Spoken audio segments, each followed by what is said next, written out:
Buenas noches, soy Melanie Urbina, bienvenidos a Tiempo Después. Muy buenas noches a todo el Perú, soy Juan Luis Arrego y estamos en Tiempo Después.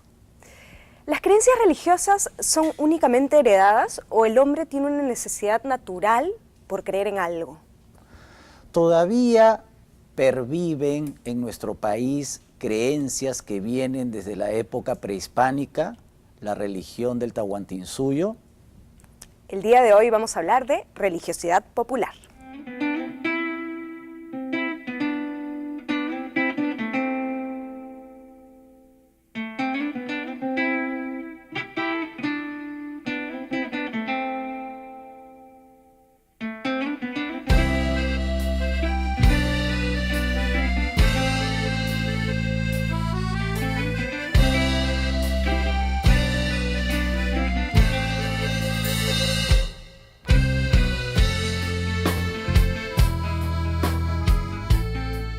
El día de hoy tenemos a dos grandes invitados. Me toca presentar a Carlos Castañola. Él es teólogo, psicólogo y profesor del Colegio Casuarinas. También nos acompaña José Carlos Vilcapoma. Él es antropólogo, ex viceministro de Cultura y actualmente profesor en la Universidad Nacional Agraria. Carlos, para empezar el programa, ¿el hombre tiene una necesidad real o aprendida de querer creer en algo, de encontrar algo en qué creer? Básicamente yo creo que a lo largo de la historia podemos darnos cuenta que el hombre tiene una tendencia siempre a buscar lo sobrenatural, ¿no? O sea, la teología habla de eso, o sea, la capacidad del hombre de poder relacionarse con Dios a través de la cultura, a través de lo propio, ¿no? De lo suyo. Pero yo sí estoy convencido de que el hombre siempre está buscando una conexión con algo espiritual, con lo totalmente otro, lo desconocido, ¿no? Ahora, nuestro tema es religiosidad popular. Tú como antropólogo, ¿cómo podríamos definir la religiosidad popular? O decimos religiosidad popular por oposición a algo.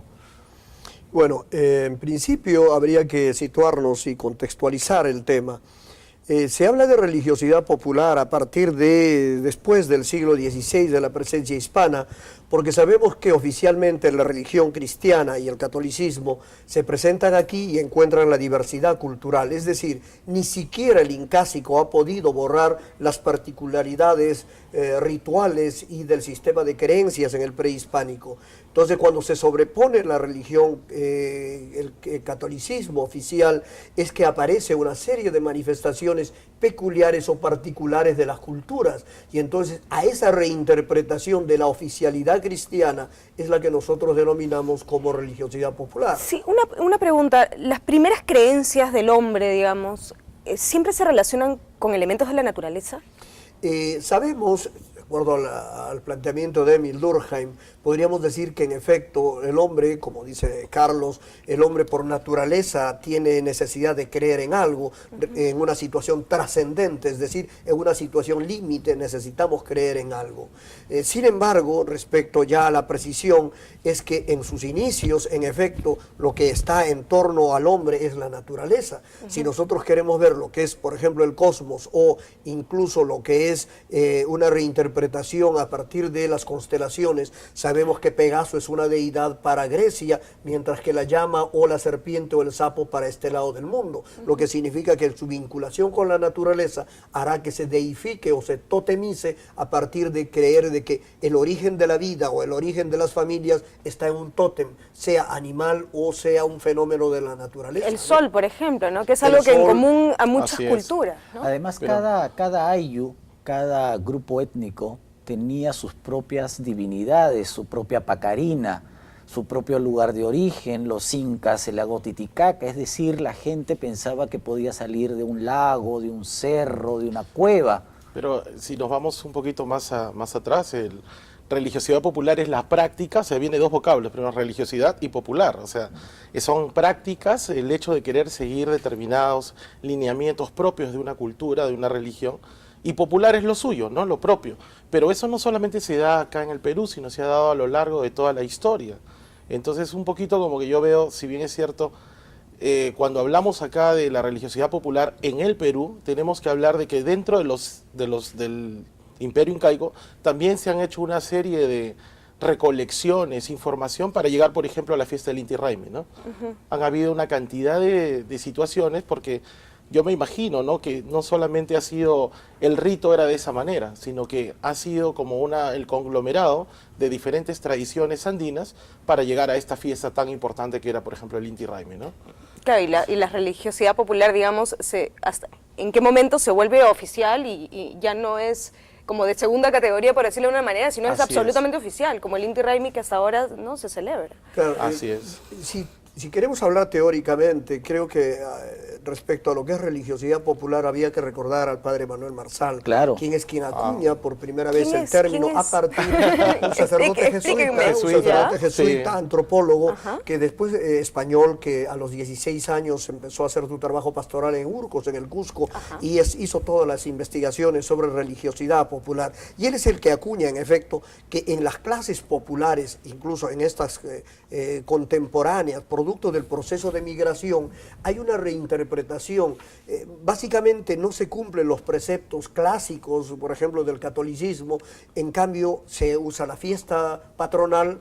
En la fiesta patronal se bebe, hay el compadrazgo, hay lo que se llama las fiestas, pero también hay una forma muy particular de devoción a esa deidad mayor que es el santo patrón, o es la misma Virgen, o es el niño Jesús. Ahora, sí, lo que la gente muchas veces no sabe es que lo que ocurrió aquí en los Andes también ocurrió en Europa. Es decir, cuando el catolicismo avanza, no quiere decir que borra las creencias tradicionales, las tiene que ir incorporando. O sea, se mezclan, ¿no? se van mezclando. Y eso es lo que el padre Marsal, por ejemplo, llamó el sincretismo, del cual vamos a hablar después. Pero, es decir, cuando el catolicismo llega a los Andes, la evangelización no borra las creencias tradicionales, que son muchísimas aquí.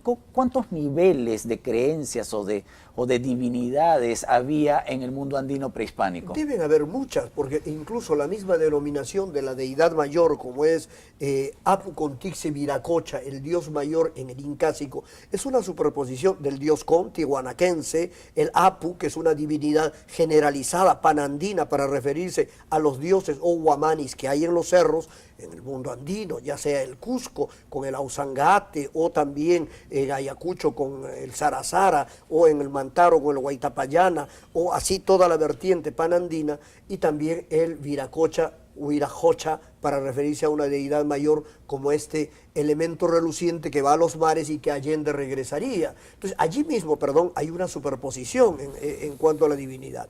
Y si nos remontamos, por ejemplo, a la época de expansión inca, respecto a los huancas tenían como deidad el perro.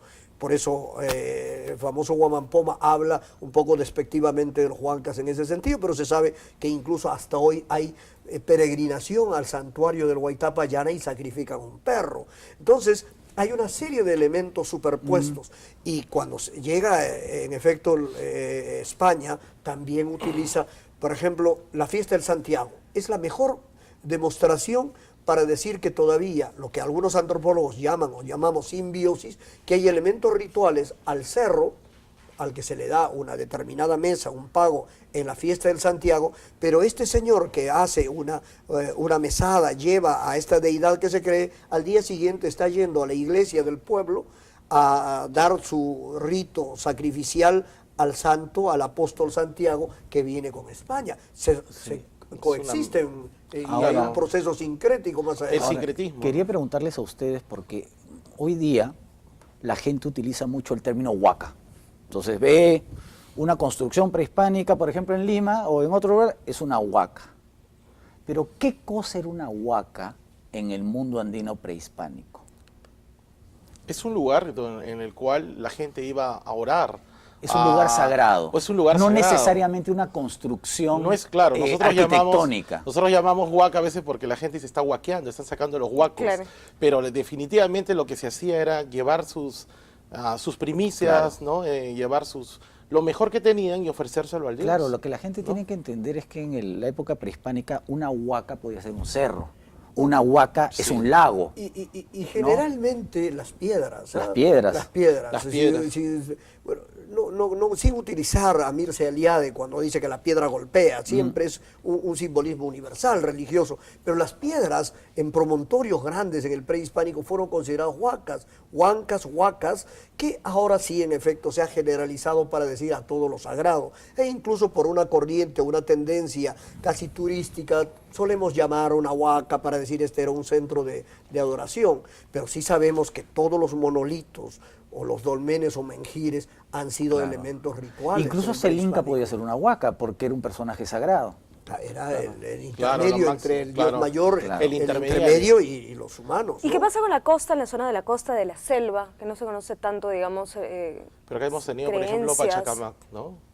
Y es interesante, por ejemplo, el Pachacamac, como yo hace poco estuve visitando las ruinas de Pachacamac y vi una réplica del dios Pachacamac, que era como ¿no? el tótem, ¿no? Sí, sí, sí. Y El que ídolo. Era el ídolo. De madera. Y cómo poco a poco fue creciendo la tradición, ¿no? Primero con las personas que vivían ahí, después cómo va avanzando, esta costumbre fue adquirida por los morenos, por los negros que llegaron al Perú, y después de ahí, cómo sale todo el rito del Señor de los Milagros, o sea, todo ese fenómeno cultural sincrético que hay, ¿no? Además, para ilustrar a nuestros televidentes, nosotros tuvimos oráculos y Pachacamac era un oráculo. O sea, la gente muchas veces piensa en oráculo en función de Grecia. No, Pachacamac era un oráculo. Y también un centro de investigación también, donde estaban todos y además había todo lo mejor del imperio. Sí, perdóname, Carlos, sí. y antes que se nos vaya la idea, y además había funcionarios especializados de Pachacamac. No olvidemos que el señor de Chincha que acompaña a Atahualpa en la captura está allí acompañando con especialistas de Pachacamac que son los que pronostican qué va a venir después. Claro. Tenemos que irnos a un pequeñísimo corte comercial, pero regresamos y seguimos hablando de este tema tan interesante. Ya venimos.